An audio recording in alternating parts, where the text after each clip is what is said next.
Appreciate you joining us here today. My name is Dan Cordemonch with Major League Soccer and Soccer United Marketing. Let's get things kicked off with some brief introductions of the members of our head table. To my immediate left, we have the Commissioner of Major League Soccer and the CEO of Soccer United Marketing, Mr. Don Garber.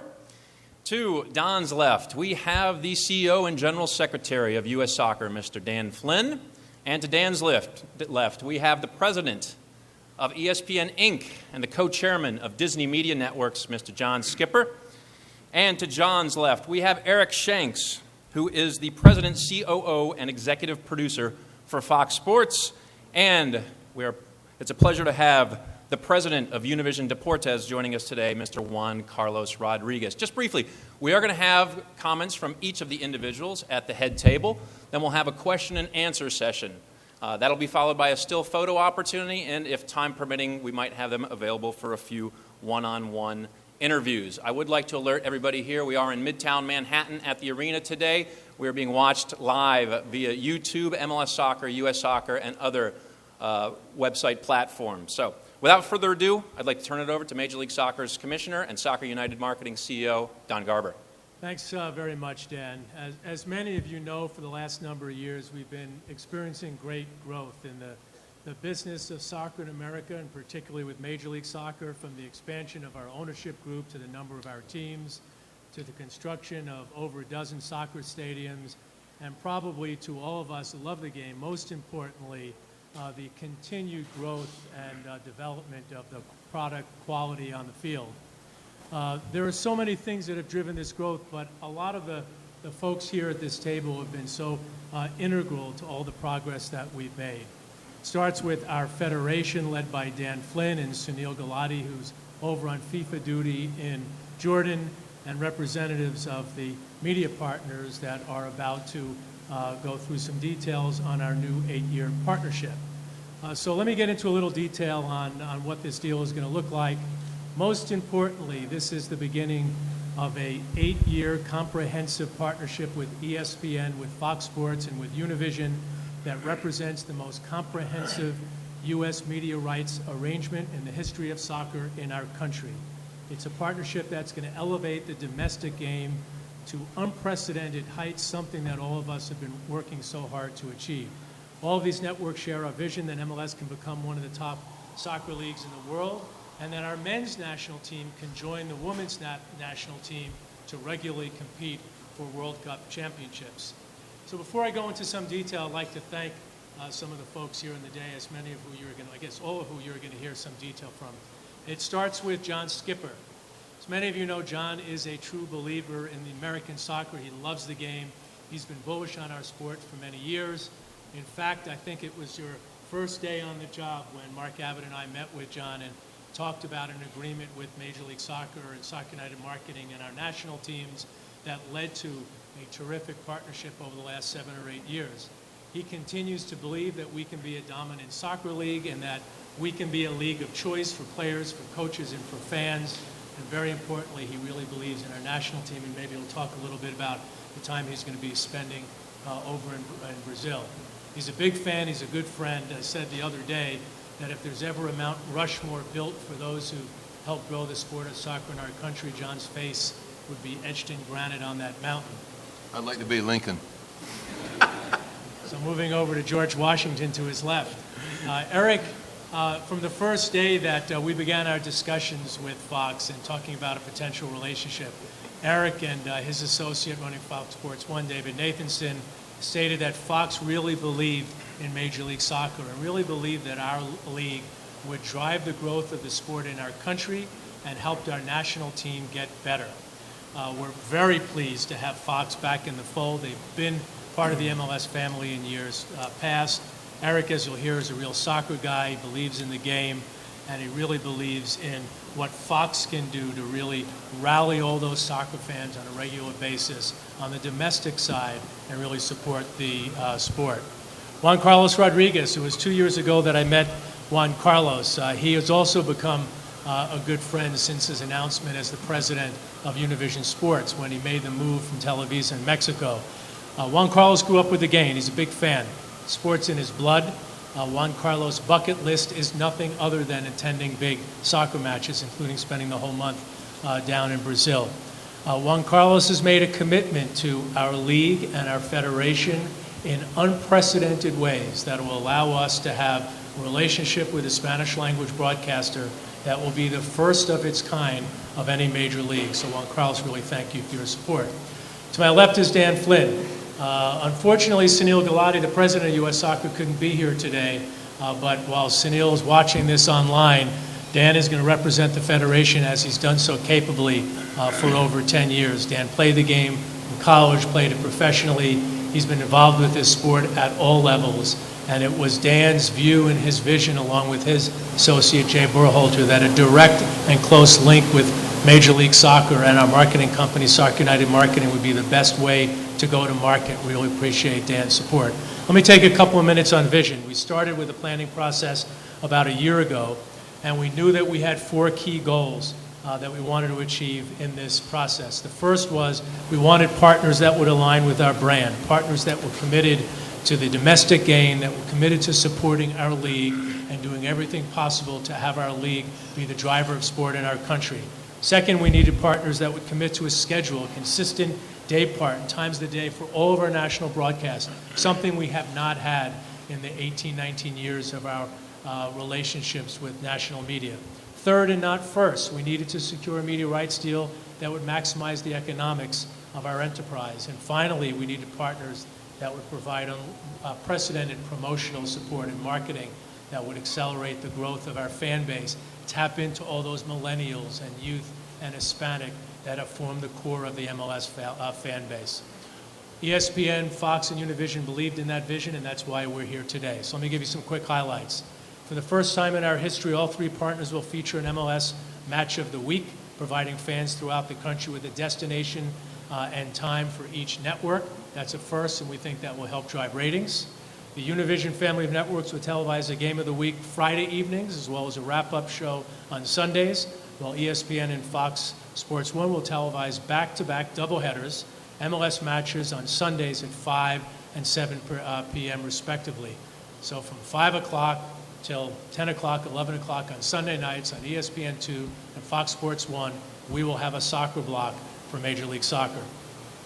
All of these agreements will provide us with promotional commitments like we've never seen before. When you take the power of Univision in their market, the strength and promotion power of ESPN and Fox, and put all that energy behind growing our fan base, promoting our games, this will be the driver of what we hope will be a much more focused and much larger national television audience for our league and for our federation. As part of our commitment to grow the game, ESPN will now take our out-of-market package on, and they will have that package on all ESPN platforms and devices. We currently provide these games to our MLS Live and MLS Direct Kick platforms. Now, hundreds and hundreds of MLS matches each year will be available to a much wider audience on all authenticated ESPN subscribers, like Watch ESPN, and over-the-top services like Google+, iTunes, Apple TV, and Roku. This, we believe, is a positive development for the league that will make our out-of-market games more accessible and ultimately grow our fan base. And very importantly, we're able to achieve a significant amount or retain a significant amount of our digital rights, something that we think is important to allow us to engage with our very mobile and young fan base. Let me take a minute to recognize NBC. NBC Sports has been great partners. They've done a great job with the sport, with the league, programming, promotion, and other things. I want to thank Mark Lazarus and John Miller and their production team. They've done a great job for the sport and for the Premier League. We wish them well in the soccer business and the sports business overall. So today's a very exciting day. Jurgen Klinsmann will announce his roster that he'll take over to Brazil. That, coupled with this announcement, to me, has this being one of the most memorable days in the history of soccer in our country. It solidifies the alignment between our league and our federation and our goal to continue to grow the sport together, and allows us to add as partners 3 powerful and ubiquitous media entities that will help us grow the game. Before I finish, I want to thank a couple of folks. John and Eric and Juan Carlos had great support at their respective networks. David Nathanson, Eric Conrad at Univision, and Scott Guglielmino and all their teams. On our side, I want to thank Gary Stevenson, who's recently come in as the head of MLS Business Ventures. He and his team had a lot of support internally. I want to congratulate Gary on a job well done. Let me throw it over to you, Dan. Thanks a lot. Turn it over to Dan Flynn. Thanks, Don. Just point of clarification, I think Jurgen's announcement today is for the roster of 30, not the final 23. So Great, I just want to make sure. We'll have many more players on that roster.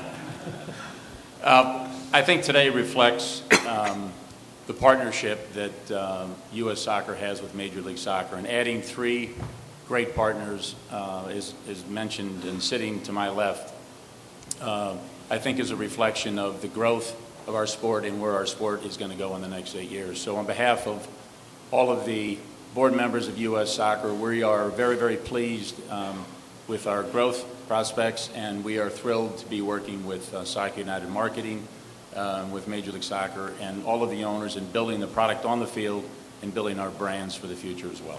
Thank you. All right, now we'll turn it over to John Skipper with ESPN. First of all, I want to thank Don and Dan for kind remarks about ESPN. We have been partners since the first day I was on the job. I think officially that Don and Mark actually appeared in my driveway first day of my job. And we've been engaged in a discussion ever since, and I'm thrilled that we're able to extend our relationship for the next 8 years. We have been partners with the MLS since the first year of the organization. We've been partners with the World Cup longer than that, although the World Cup precedes even ESPN, I hear. We're thrilled with the deal. I think what Don has done in MLS and what Sunil and Dan have done with U.S. Soccer has really elevated the game in this country. You will see ESPN turn towards a real emphasis on the domestic game in the next 8 years. We think this is the right time to drive it through. If you look at what they've done with the national team, men and women's, you also see us engage with the Mexican national team, and you'll see us engaged in a whole new way with MLS. If you look at what they've done in their new stadiums with local support, we think the next thing to fall is going to be national television ratings. And we obviously make this deal because we're bullish on where this sport is going overall and where the domestic league and the domestic teams of our country are going. So I'm thrilled with this. Look forward to answering your questions, but I want to thank Don and Dan. Also want to tell Eric and Juan Carlos, so we look forward to working with them. I think it's kind of a new day in some ways with sports. We've got a lot of competitors, but in each individual sport, we're becoming aware that sports tend to rise or fall together. And I think you see unprecedented cooperation. You see it right now with us, with TNT in the NBA Finals. We've all agreed that we're going to work together to try to elevate the sport, particularly domestic teams and leagues in this country. So I think you'll see some interesting things from us working together, including, it certainly is the first time I think we've had a doubleheader with another network where we clearly are committed to doing the first game, throwing to another network for the second game. You'll see a lot of cross-promotion. Again, we think this is an ascendant sport, and the next 8 years is going to be very impactful and profound for U.S. soccer. So thank you. Thank you, John. We'll turn it over to Eric Shanks with Fox Sports. Eric? And we look forward to accepting the cross-promotion in the second game of the doubleheader. Fox would like to thank Don and Dan and Sunil, wherever Sunil is watching. We've believed in your vision from the first day. And I think that, for the first time, being able to, through the process, realize that the other partners believe in the vision as well, what the domestic league can do for the game that we believe in, and the U.S. men's national team.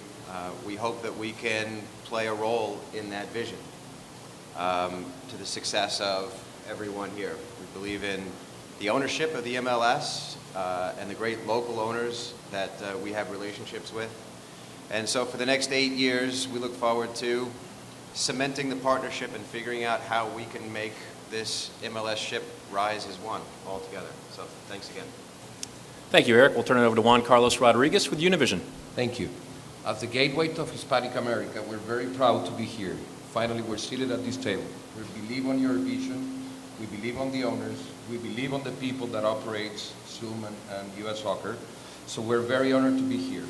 I think that regardless of whether you are Hispanic out of first generation, second generation, third generation, soccer is in our DNA. So we believe in what you've been doing, and we're very thankful for that. Thank you for the invitation. We're very honored. Thank you, Juan Carlos. We will now open it up to questions from our journalists here in Midtown Manhattan. If I could ask our journalists, since we do have an audience watching online, if you could state your name and your affiliation. We have Terry to my left and Kevin to my right with microphones. We'll go to Mr. Rich Sandomir first, and then the gentleman right behind Rich second. Richard Sandomir, New York Times. This is for John Skipper and Eric Shanks. Obviously, you're not telling us how much money you're spending, but we know it's a lot more than has been getting spent. What justifies that extra spending, even if you're splitting it amongst yourselves? Is it what's been done? Is it ratings may not justify it, but is it sort of a futures deal? It's both, of course, Richard, right? I mean, we like what's been done with the league, and not to forget, why don't I stipulate that whenever we talk about this, we're going to be talking about the domestic league and the men's and women's national team. Clearly, we're happy with what's been done, and it's a future buy. We're buying pork bellies. We think that they're going to become more valuable over time, and you heard me say I think the national TV ratings will come.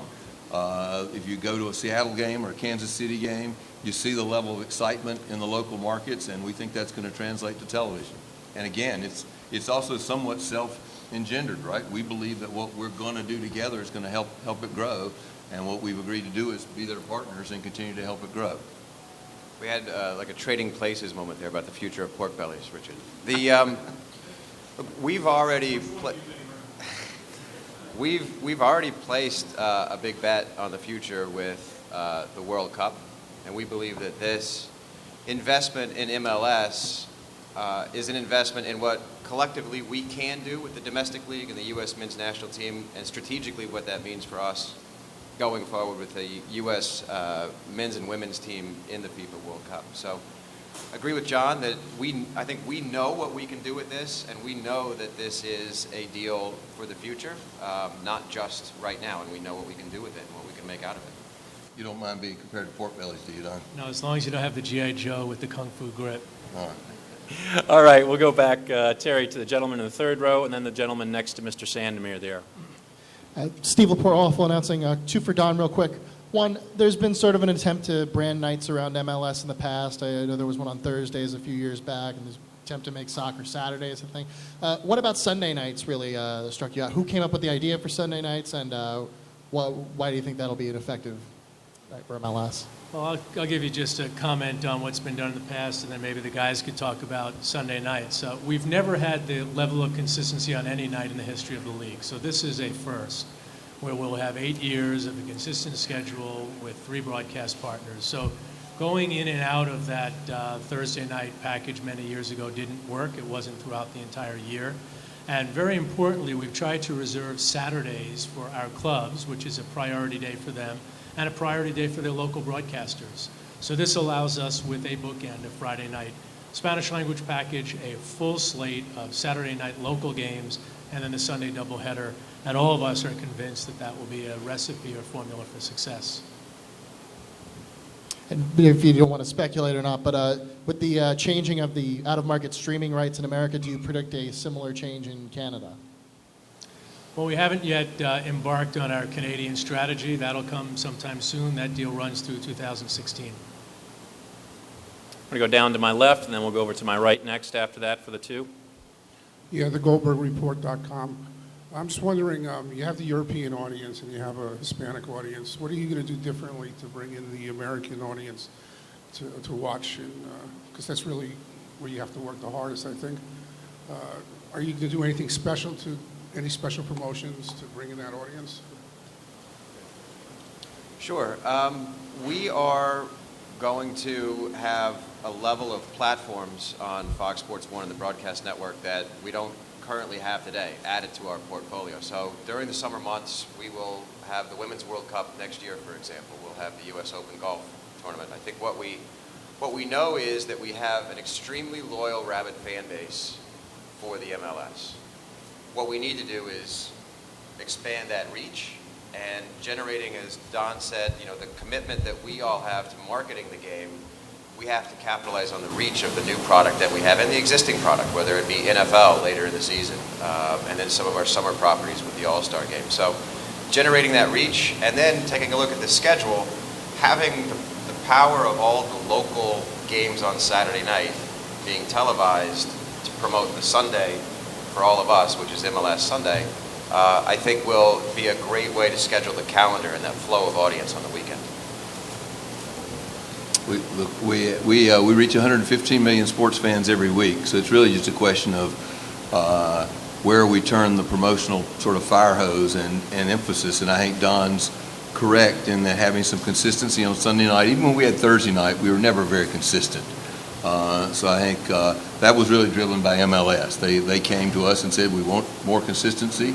And we've agreed that you heard Don reference promotion. We've agreed to more promotion. You can see we've had a number of soccer assets, and we have diffused our promotion and our efforts to some extent across a number of properties. And you're going to see us focus them significantly more on the MLS and the men's and women's national team in the next 8 years.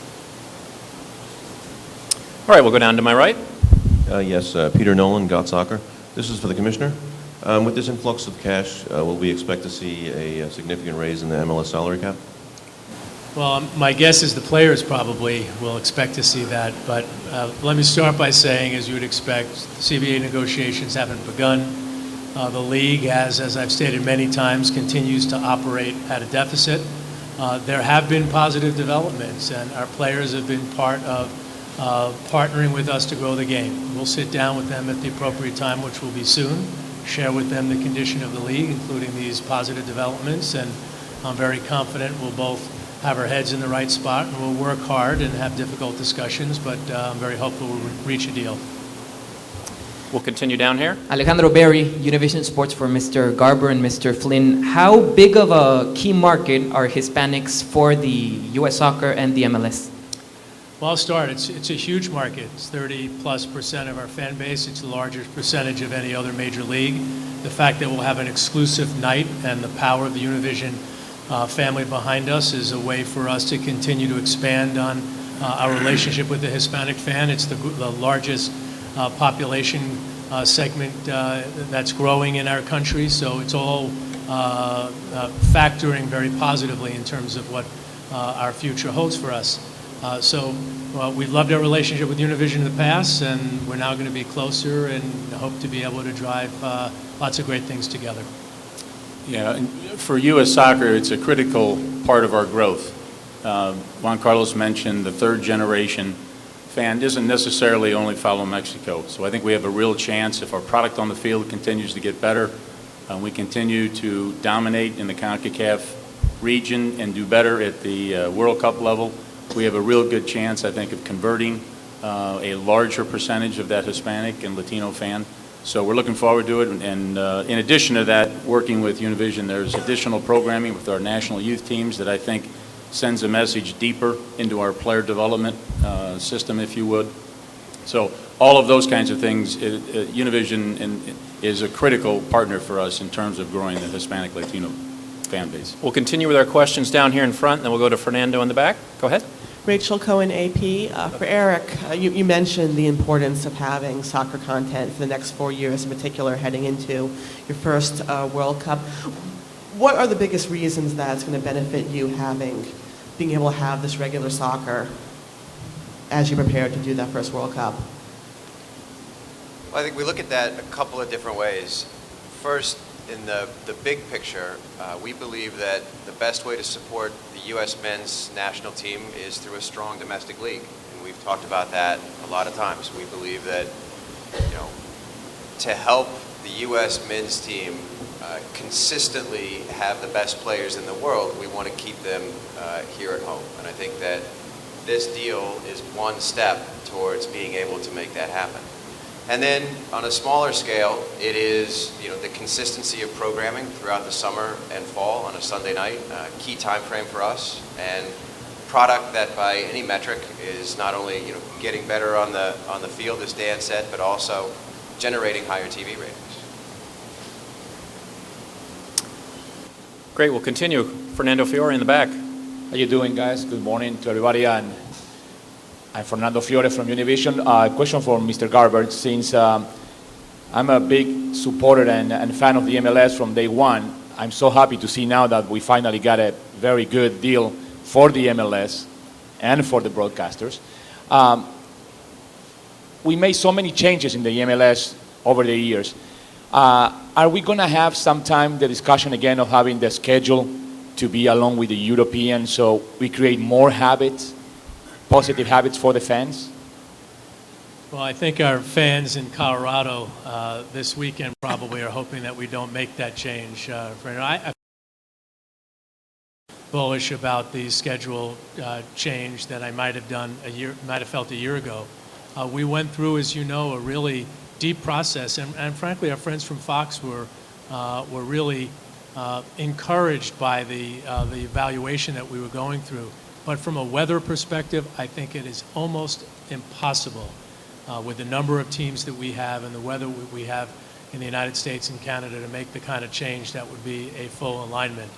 You know, I've been very intrigued by the comments that have been made by the folks at Bayern Munich and in the Bundesliga, who have said, why are they taking off at the time that has the best weather in Germany, and then shifting it and playing for 4 or 5 weeks when the weather is the worst time in Germany. So I'm not convinced that we're 100% wrong here. I just think that we've got to continue to do everything we're doing with our local clubs, build our fan base, continue to get local commitments and local connection, and continue to expand that calendar in bits and pieces. But the full shift I don't really see happening at this point anytime soon. By the way, I bought a couple of bricks to start with Miami Stadium, so please make sure that we got it. All right, we'll continue our question. We're going to have Greg Lawless and then Matt Futterman. Greg? Greg Lawless, MLSsoccer.com. This is a question for the broadcasters. To what extent did expansion that we've seen certainly next year and in the coming years for MLS play into your decision-making on this deal? Could you say it again? To what extent did expansion, bringing in new clubs and all of that, play into your thinking around this deal? The whole thinking process is the following. We believe on the growth of the sport. We believe that in 2026, the U.S. should have the U.S. World Championship, the FIFA World Champion. So we also believe that the owners are so smart that they will start pouring money into the teams, bigger amount of money, and this is going to grow big time. So we want to be part of that growth. So the expansion for us is key in the process of developing our strategy to be part of the media landscape. The most important expansion to us in some ways was the successful expansion in Portland and Seattle and Toronto, where you could see sort of a new model, right, with the stadiums downtown, soccer-sized stadiums, a sort of a culture of being at the bars before the game and walking to the stadiums, and that then spread back to some of the other clubs, right, like Kansas City. And I think the continuation of that's really important. And I think going forward in new cities, I think you'll see the same sort of phenomenon. So that's really what mattered to us. We don't all have to answer every question. Great. We'll go back to Matt. Dan, I guess for all of you, does this deal involve any of the road qualifiers? I mean, I know that you don't necessarily own those rights. Is there anything you can do to try and get the World Cup qualifiers that especially the U.S. men play on the road into a bigger distribution situation?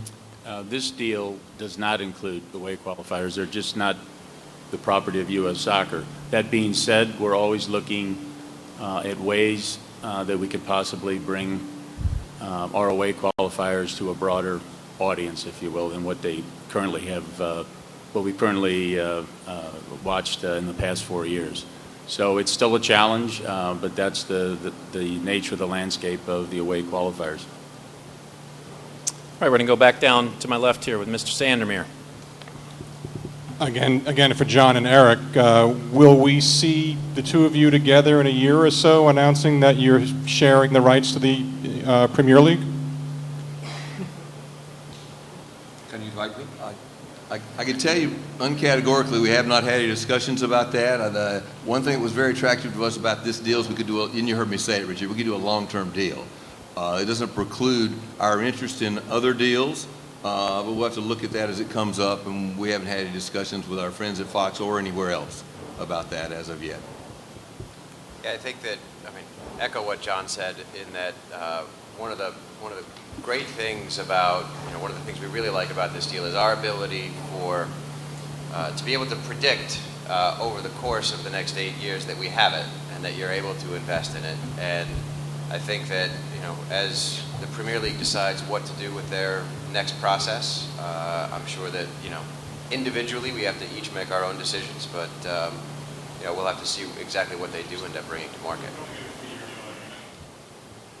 It's a source of some frustration that those deals have been short. So we chose to put in our lot here with MLS on a long-term basis. All right, we'll go to the gentleman in front. Hi, Matthew Levine, Big Apple Soccer. This is a question to the commissioner. With NBC's push with the Premier League coverage, was there a sense that MLS kind of got pushed to the background? Not really. I mean, we're all sitting up here with a commitment to the game overall. Everything that we do is about growing the sport of soccer in the United States and Canada.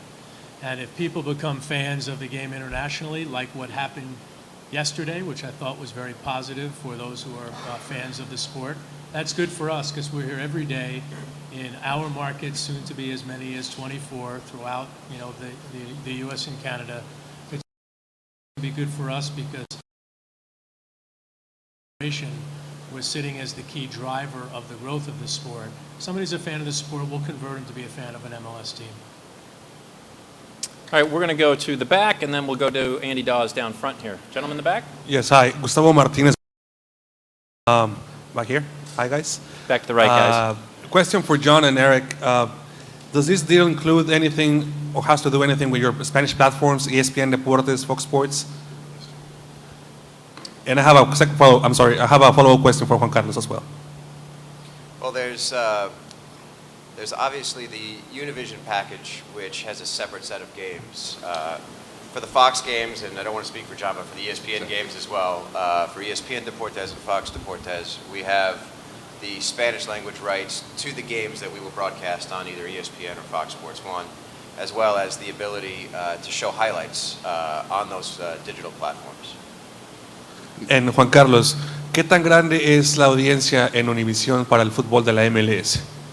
¿Y cómo esperan que crezca con este acuerdo? How do we do it in Spanish or English? Just give us the benefit of a translation. How big is I don't it? speak one language well. So the audiences have been growing. Last year was a very successful. We moved it from where it was in Galavision to a new over-the-air network, and it has been very successful. But more important is what we have ahead. I think that this is going to grow big time in the next few years. Thank you. Great. We'll go back down front to Andy. Andy Dawes from the Times. Anybody, I guess, maybe you, Don, can talk about the backstory. I know a fixed date has been important to the league through your surveys. Did you propose this to the networks? Was there any resistance to the idea of locking down a set time, or was that a welcome idea? No, it was open from the beginning.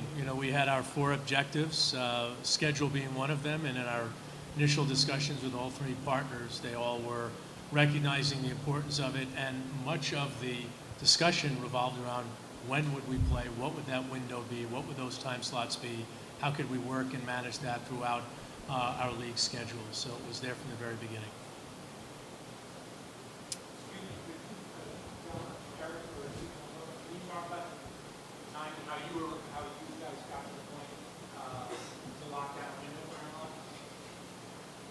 Remember when Don said that we had great support from Scott Guglielmino and David Nathanson? That really means they did all the work.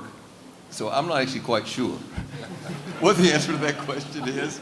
My recollection is the league was fairly adamant about wanting to get a consistent window, and that certainly on my behalf, Scott Guglielmino, who did fabulous work on this, talk with them about where we could do that, right? I mean, it's a complicated matter because with different leagues playing on different nights and having different rights agreements. So I think clearly was the MLS's priority, and I think, and I assume Eric with David, the same thing happened, is we kind of identified where we could do it, and that kind of came down to how we locked into it and you can see where Sunday at 5 p.m., particularly with our not having NASCAR starting next year, was a place where we could put some content, some games. Is that your recollection, Don?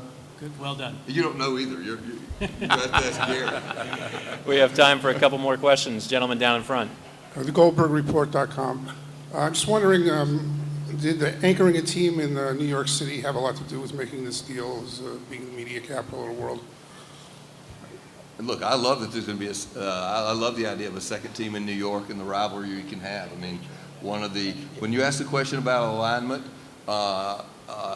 there's literal alignment, meaning you play at exactly the same time, you do exactly the same thing. There's also sort of cultural alignment, right? You heard me talk about what's fun in Seattle is when they get the scarves and they're in the pubs and they walk down.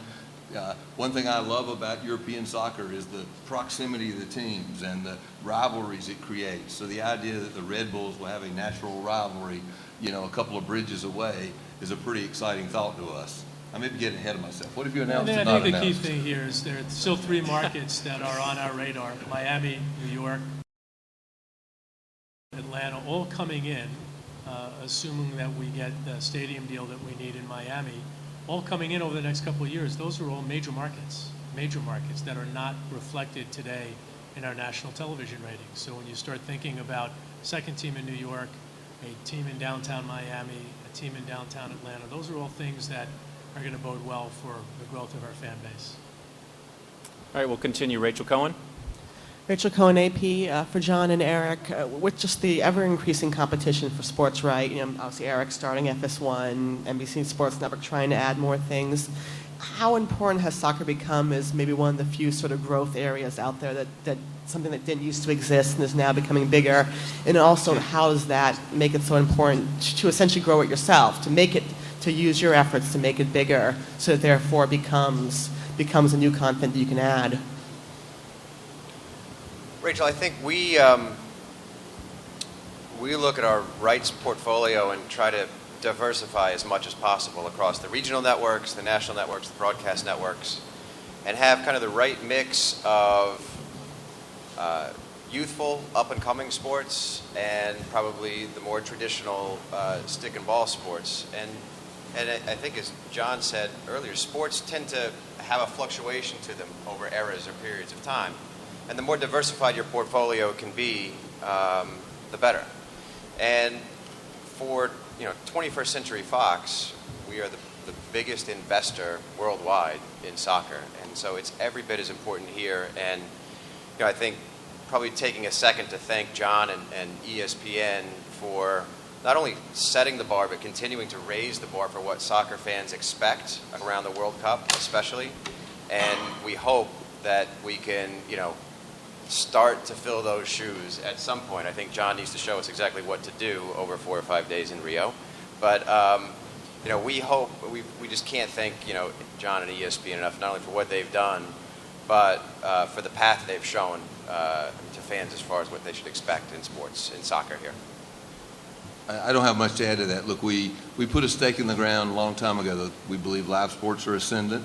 Obviously, you've got to prioritize which of those live sports matter the most.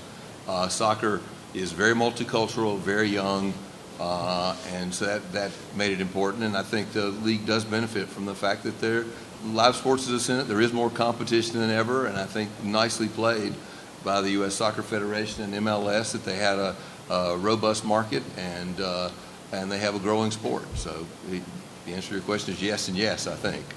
Let me moderate a little bit here. Juan Carlos has made a huge commitment to soccer, and I think it's also important to get a sense, Juan Carlos, of what you got going forward on the soccer front. Well, I think we have done we have gone 2 paths. The first one is we have invested a lot of money on the owner experience. We have invested a lot in technology, a lot in talent, and we're trying to embrace the holistic experience. That's number one. And the other one is trying to keep control on the soccer rights. So by having these long-term deals, I think it's easier to manage the business. The more we can plan, the more we can deliver. So it will help us. It will also help the audience and will give us the habit of watching soccer in our networks. So that helps everyone. All right, we have time for one final question down here to the left. So, Commissioner, will MLS now now that you have more consistent time slots during the regular season, will you seek a more consistent date weekend for MLS Cup in the future? And do we know yet, has it been decided yet, who will air MLS Cup in 2015 and start off the alternative? That's a good question, and I neglected to mention in my remarks. So the Fox and ESPN will alternate the All-Star Game and MLS Cup. Univision will have it. We haven't determined when and where and how yet, but going forward, you'll see an alternating, similar to how the All-Star Game in baseball alternates or the Super Bowl alternates, something we're very excited about. Right, we appreciate everyone joining us today. We are actually going to ask the gentleman if we could strike the table. And our featured speakers, if you could just stand back for a moment, we're going to get some photos. Pull away the chairs. Thank you, everyone. Time permitting, they will be available for some one-on-one interviews.